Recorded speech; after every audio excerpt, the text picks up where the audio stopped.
rakkoolee kalee yookiin dhukkubbii kalee haaluma salphaa ta'een mana keenya keessatti fayyadamnee wal dhaadamuu hin dandeenya yookiin ammoo ofirraa balleessu. Dhukkuba kalee karaalee hedduun jira. Akkuma beekamu jechuun infekshinii kaleetu jira rakkoo hedduu. Kanaaf assalaamu alaykum wa rahmatullahi wa barakaatu. Ashamaa hirka fuun hordoftoota fi kabajamtoota Razaan Oroo jirra jirtu isiniin jedha. Amantiif kutaan gandaan osoo waliin qoodin hordoftoota kiyya akkuma baratamee warroonni maatii koo tahiin viidiyoo koo ilaaltan subscribe gochuun maatii kootti dabalama. Akkuma baratamee mallattoo bilbilaa olta jechuun rakaa viidiyoon akka gadi bu'een akka isinii dhufu itti aansee jechuudha. Hordoftoota fi kabajamtoota kiyya waa'ee kalee gaafii hedduu gaafatamaa jira. Obboleeyyan kiyya na dhukkubaa gara cinaachaa bakka jechuun uffata itti godhu kana mudhii olitti na dhukkubaa na gubaa fincaanis na gubaa jedhanii hedduun jechuudha himataa jiranii. Kanaaf inshaallahu ta'ala qoricha isaa manuma keenya keessatti haala salphaan fayyadamne haa ta'u malee qorichi kun waan hedduuf kan fayyadudha. Inni tokkoffaan kalee cirracha kaleellee kan cirracha san baayisee akka boolii wajjin yookiin fincaa wajjin nurraa bahu kan nu gargaarudha. Inni lammaffaa jechuudha infekshinii kalee kan nurraa qulqulleessuu fi akkasuma immoo infekshinii fincaanii kan nurraa qulqulleessu. Obboleeyyan kiyya hedduu keessan kan na gaafataa jiran yeroo mana arabaa dhaqee mana arabaatitti mana yaalaa dhaqee jedhu intihaaba bawlinaan jedhanii intihaaba bawlii jechuun infekshinii fincaaniiti. Kanaaf infekshinii fincaanii tahuu infekshinii kalee tahuuyyuu hunda isaa tufuyyuu qorichi kun hedduudha. Warra keessan himee akkasuma mootii fayyadamanii irraa bu'aa argatantu jira. Immoo namni tokko hin beekan jedhee yaada. Kanaaf har'a haaluma salphaa taheen jechuudha dhukkubbii kalee namoonni hedduu kan hin beeknetu jira. Cinaa gara duudatitti mul'ii kenna olitti bakka godhatu uffataa kanatti cinatti yoo kan nu dhukkubu tahee dhukkubbii kaleeti. Akkuma baratame jechuudha kaleen yeroo nama dhukkubdu akkam akka nama dhukkubuu fi bakka kamtu akkam nama dhukkubaa maaltu nama dhukkubaa kan hin beekne adeemsa keessa ammootuyyuu fincaan kan nama gubuu fi akkasuma ammootuyyuu karaalee hedduun kan nama miidhudha. Kanaaf jalqaba irratti qorichi nu qopheeffachuu qabnu baala kana bugduunesaa jedhaniin biyya arabaatitti. Bugduunesni kun bu'aa hedduu kan qabuu fi faayidaa hedduu kan qabudha. Isa dhiinee qopheeffannee booda sanii haala salphaa taheen jechuun manuma keenya keessatti shaayii bugduunesaa kana danfifnee karaa shaayiitiin dhuguu dandeenya jechuudha. Hordoftoota fi kabajamtoota kiyya erga dhiinee geessinee makarajitti goonee bishaan danfaatti naquun daqiiqaa 10 jiddu galeessa hanga 15 kennee yoo inni shaayii ta'ee jedhe kunoo haala amma argitan kanaan magariisa dhuguu ni dandeenya jechuudha. Karaa biraatiin illee hojii fayyadamuu hin dandeenya karaa cimmaaqitiin yookiin ammoo tuyyuu juusii yookiin ammoo asiira buusnee jechuudha baasnee hin qopheeffannaa. Namoonni jechuudha tokko keessattuu furdina hin qabdanii loomii wajjin dhiyeessitan jechuudha. Namoonni furdina hin qabne ammootu loomii ittiin kaleessina mataan isaatu bugduunesni kun dhumarratti kan isinii ibsuu fi kan isinii himu taha. Inshaallahu ta'ala maal gootanii bugduunesa kana dhiyeeffattanii dhiqattanii loomii takkitti hin dhiyeeffattanii hordoftoota fi kabajamtoota kiyya warroonni furdina qabdan qofaaf jechuudha kuni. Warri furdina hin qabne akkuma dura isinii hime sanitti kan fayyadamuu qabdanii bugduunesa qofa dhiyeeffattanii karaa kanaan jechuudha. Booda sanii bugduunesa dhiqamaa kenna waan maashina waa daakutti cimmaaqii cuunfaa cuunfutti yookiin daakutti nayinee erga dhiinee geessinee jechuudha. Booda sanii bishaan burcuqqoo tokko itti mayina ammootu warri jechuudha furdina qabdanii loomii fi bishaan bakka takkatti burcuqqoo takka cuunfaa loomii takkitti burcuqqoo cuunfitanii itti mayitanii booda sanii daayitan jechuudha.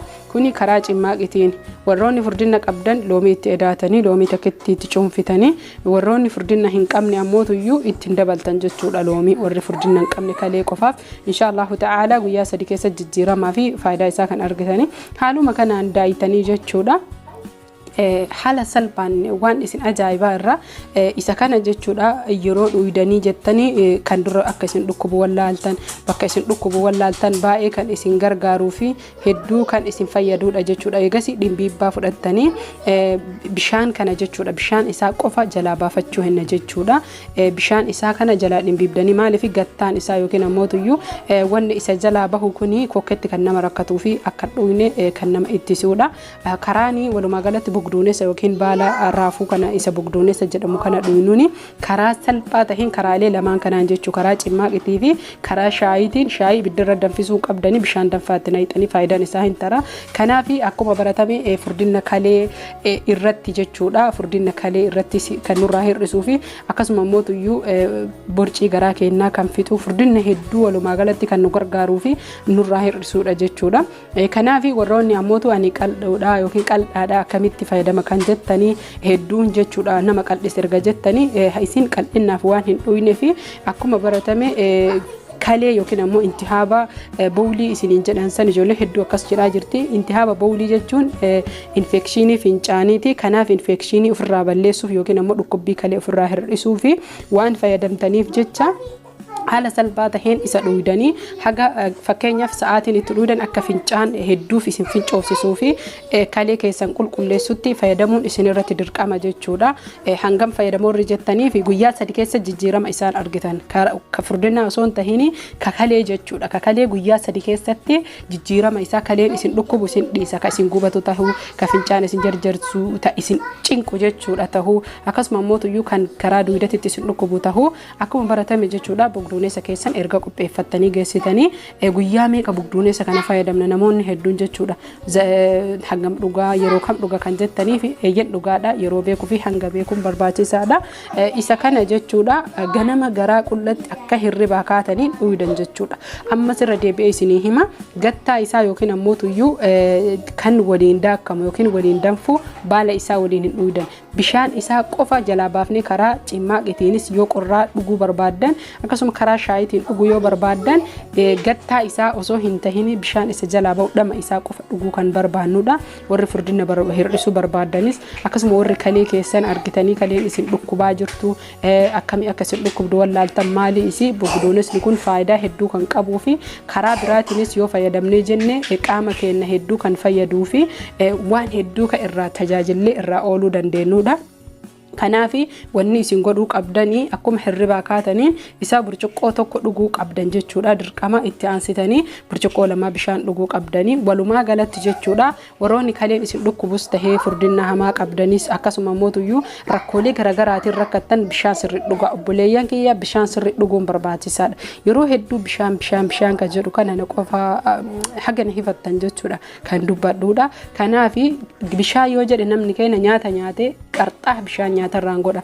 Nyaatarraan dhuguu osoo hin tahin bishaan akka hirribaa kaataniin garaa keessan qullatti dhuguu baay'isa. Maaliif yoo xiqqaate osoo sa'aatiin ciree hin gahin gizee 3-4 akka mana fincaanii deemtanii bowliin isinirraa dhiqu jechuudha. Dhiini keenya rafaa bullee jechuun walumaa galatti yeroo 3-4 osoo fincooftanii isinuyyuu bowliin keessan san bifa jijjiiraa kan deeman waan kana waan dhufii kiyyaa argee hundi keessan akkasitti laaltanii fayyadamuu inshaallahu ta'ala hin dandeettan isiniin jedha. Akkuma baratame obboleeyyan kiyya viidiyoo isin dheereseen of kolchaa isiniin jedha. Hanga viidiyoo biraatti walitti deebinutti warroonni maatii koo hin tahin maatii koo tahuun na jajjabeessuun na bira dhaabbadha. Warri maatii koo taatan ammoo shaarilee gochuun na jajjabeessa na bira dhaabbadha isiniin jedha. Asumaan turtii gaariidha. Fayyaan faaya gaafii keessaniif galatooma. Akkuma baratame ammallee teelegiraamaan gaafii barbaadan na gaafachuu dandeettan koomantii barreessaa. Lakkoofsa kiyya warroonni na gaafattan lakkoofsi kiyya viidiyoo yuutuuban hojjedhee isiniif kaa'ee jira. Horaa bulaa turtii gaarii fayyaan faaya.